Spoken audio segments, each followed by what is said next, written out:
આપણા ભારત દેશની અંદર જે વરસાદની આગાહી કરવામાં આવે છે એ બે પ્રકારે કરવામાં આવે છે. એક તો મિટિયોલોજીના સિદ્ધાંત ઉપર, એટલે કે જે આપણે સેટેલાઇટના માધ્યમથી પ્રિડિક્શન કરવું, અલગ અલગ મોડેલોના આધારથી પ્રિડિક્શન કરવું અને એ પ્રિડિક્શનના આધારે લોકો સુધી આગાહી આપવામાં આવતી હોય છે. એવી જ રીતે બીજી જે આપણી જૂની પરંપરા છે, ગ્રહ નક્ષત્રના આધારે અને બદલી વાક્યના આધારે પણ આગાહી થાય છે.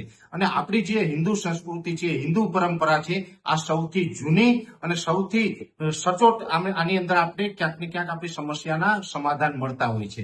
ત્યારે વરસાદની જે આગાહી થાય છે એમાં પણ આપણું જે સાહિત્ય છે, આપણી જે સંસ્કૃતિ છે, વિશ્વની અંદર નંબર 1 છે. અને ભારતીય સંસ્કૃતિની અંદર એ તાકાત છે કે દુનિયાને વિજ્ઞાન શું છે એ ખબર નહોતી ને, ત્યારથી આપણા જે ગ્રંથો છે એની અંદર વરસાદનું પણ વર્ણન કરવામાં આવ્યું છે અને આના આધારે સચોટ આગાહી થતી હોય છે.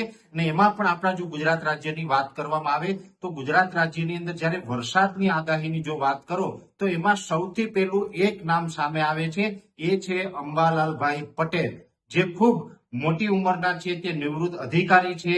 પોતાને કોઈ જ પ્રકારનો વ્યક્તિગત સ્વાર્થ નથી, નિસ્વાર્થ ભાવે આ રાજ્યની અને આ રાજ્યના ખેડૂતોની સેવા વર્ષો સુધી એમણે કરી છે અને એમની સેવાથી ગુજરાત રાજ્યના ખેડૂતોને અને ગુજરાત રાજ્યને ઘણા બધા ફાયદા થયા છે.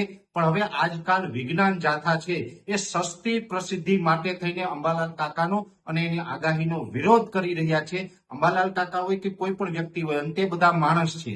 જ્યારે પણ આગાહી કરીએ એટલે લગભગ 90 થી 92% સુધી જો પરિણામ મળે તો એને સારું પરિણામ પણ કહેવામાં આવે. જો 92% સુધી આપણે આગાહી સાચી પડતી હોય અને 8% ખોટી પડતી હોય તો એ નોર્મલ બાબત છે. જ્યારે 8% ખોટી પડતી હોય તો એને ટાર્ગેટ કરીને જો અંબાલાલ કાકા પટેલને ક્યાંય માનસિક ટોર્ચર કરવામાં આવે તો આ વિજ્ઞાન જાથાનું કામ ખરેખર ખોટું છે. આ ખેડૂત વિરોધી કામ છે, આ ભારતની સંસ્કૃતિ વિરુદ્ધનું કામ છે.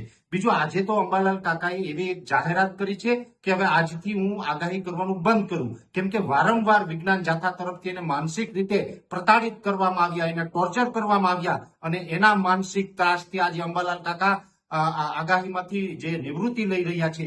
આ સાંભળીને આજે મને ખૂબ દુઃખ થઈ રહ્યું છે. અંબાલાલ કાકા છે અમારા વડીલ છે, અમારા દાદા સમાન છે.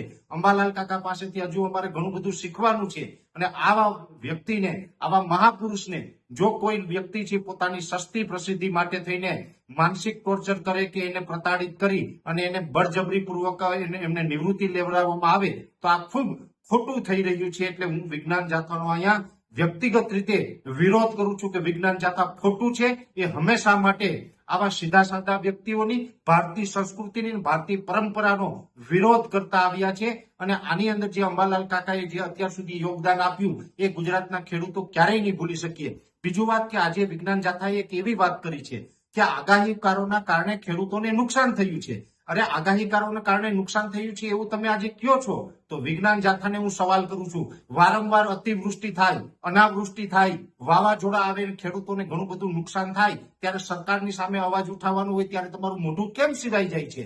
આજે ઘણા સમયથી આપણે જોઈ રહ્યા છીએ કે વર્તમાનમાં ખેડૂતોને એક પ્રશ્ન ચાલી રહ્યો છે, એ દ્વારકા જિલ્લો હોય અથવા તો જે કચ્છનું વાંઢિયા હોય, સુરેન્દ્રનગરનું કોંઢ હોય કે મોરબીનું જેતપર હોય, આમાં જે ખેડૂતોના ખેતરમાં થાંભલા નાખવામાં આવી રહ્યા છે અને એમાં ખેડૂત વિરોધ કરી રહ્યા છે, ત્યારે વિજ્ઞાન જાથાનું મોઢું કેમ સિવાય જાય છે? ત્યાં તમને ખેડૂતોનું નુકસાન નથી દેખાતું? આગાહીકારોમાં તમને નુકસાન દેખાણું?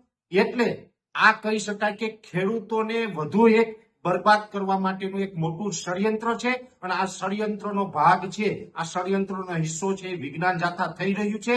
કઈ રીતે આ ગુજરાત રાજ્યમાંથી ખેડૂતોને નુકસાન પહોંચાડી શકાય, ખેડૂતોને જે મળતી સુવિધાઓ છે બંધ કરી અને ખેતીને ભાંગી જાય, તો આ ખેતી જો ભાંગી જાય એ પછી ઉદ્યોગપતિને કેવી રીતે આ ખેતી છે આસાનીથી આપી શકાય, એટલા માટે થઈને ખેડૂતોને બરબાદ કરવા માટે થઈને આ એક ષડયંત્ર ચાલી રહ્યું છે. અને આની અંદર વિજ્ઞાન જાથા છે ક્યાંય ને ક્યાંય મોટો રોલ ભજવી રહ્યું છે, આવું મને લાગી રહ્યું છે. એટલે જો વિજ્ઞાન જાથા આ રીતનું કૃત્ય બંધ નહીં કરે તો ગુજરાતના 56 લાખ ખેડૂત ખાતેદારોને હું સાથે રાખી અને વિજ્ઞાન જાથા અને વિજ્ઞાન જાથાના ચેરમેન જયંતભાઈ પંડ્યા વિરુદ્ધ આંદોલન કરીશ અને એમની વિરુદ્ધ પણ ફરિયાદ હું લખાવીશ કે અમારા ગુજરાતના ખેડૂતોને બરબાદ કરી અને અમારા ખેડૂતોની જે જમીન છે, આ જમીન તમે કોઈ ઉદ્યોગપતિને અપાવવા માંગો છો અને આ જમીન ઉદ્યોગપતિને અપાવવા માટેથી તમે કોઈને કોઈ ઉદ્યોગપતિ પાસેથી સોપારી લીધી હોય એવું વ્યક્તિગત મને લાગી રહ્યું છે. એટલે આની પણ એક નિષ્પક્ષ તપાસ થવી જોઈએ જેવી મારી સરકાર પાસે માંગ છે.